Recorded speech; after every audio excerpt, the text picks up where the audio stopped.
CM Chandrababu Naidu Davos పర్యటన విజయవంతమైందని Peddapuram TDP నాయకులు మాజీ మున్సిపల్ చైర్మన్ రాజా సూరిబాబురాజు పేర్కొన్నారు. పెద్దాపురంలో ఏర్పాటు చేసిన మీడియా సమావేశంలో ఆయన మాట్లాడారు. వరల్డ్ ఎకనామిక్ ఫోరం సదస్సులో ప్రత్యేక ఆకర్షణగా ఆంధ్రప్రదేశ్ నిలిచిందని అన్నారు. జగన్ రెడ్డి నిర్వాహానికి అంధకారంలోకి వెళ్లిపోయిన పారిశ్రామిక రంగానికి నూతన వెలుగులు తీసుకురావడానికి సీఎం చంద్రబాబు, మంత్రి లోకేష్లు కష్టపడుతున్నారని అన్నారు. మరి 2020కి మనం చూసుకున్నట్లయితే హైదరాబాద్ నగరం 2020కి ఏ విధంగా అభివృద్ధి చెందింది, ఐటీ ఏ విధంగా అభివృద్ధి చెందింది, దాని ఆదాయం ఎంత వస్తుంది అన్నది 2020 వచ్చిన తర్వాత కానీ ప్రజలెవరికి కూడా అర్థం అవ్వలేదు.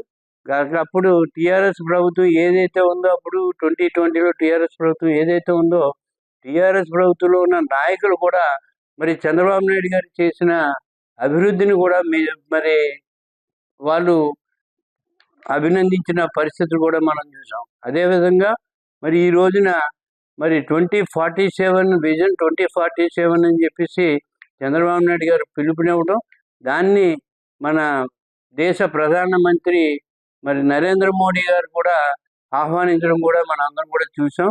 అంటే ఒక అభివృద్ధి చెందాలంటే ఒక విజన్ ఒకటి ఏర్పాటు చేసుకుని మనం ఇయర్ టార్గెట్ పెట్టుకుని ఆ సంవత్సరాలు ఆ టార్గెట్ పూర్తయ్యే లోపల మనం అభివృద్ధి చేసి అన్ని రంగాల్లోని మన దేశాన్ని కానీ రాష్ట్రాన్ని కానీ అభివృద్ధి చేసే విధంగా మనం అడుగులు వేయాలి అన్న ఉద్దేశంతో చంద్రబాబు నాయుడు గారు ఒక విజన్ ఉన్న నాయకుడిగా 2047ను మరి అనౌన్స్ చేయడం మన రాష్ట్రానికే కాదు భారతదేశానికి కూడా ఒక మంచి ప్రాజెక్ట్ అని చెప్పేసి ఈ సందర్భంగా మనం చేస్తూ చంద్రబాబు నాయుడు గారికి మరి ఒకసారి మరి అభినందనలు, ధన్యవాదాలు తెలియజేస్తున్నాం.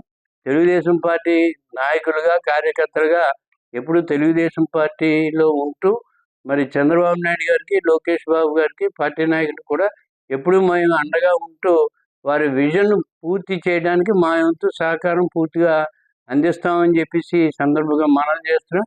మన ఇక్కడ మన నియోజకవర్గంలో ఎమ్మెల్యే గారు రాజప్ప గారు కూడా మరి చంద్రబాబు నాయుడు గారు అడుగుజాడల్లోనే మన నియోజకవర్గంలో పయనించడం, అయినా చంద్రబాబు నాయుడు గారు ఏ విధంగా రాష్ట్రాన్ని అభివృద్ధి చేయాలన్న ఆలోచనతో వెళ్తారో అదే ఆలోచనతోటి మన నియోజకవర్గాన్ని కూడా అన్ని రంగాల్లోని అభివృద్ధి చేయడానికి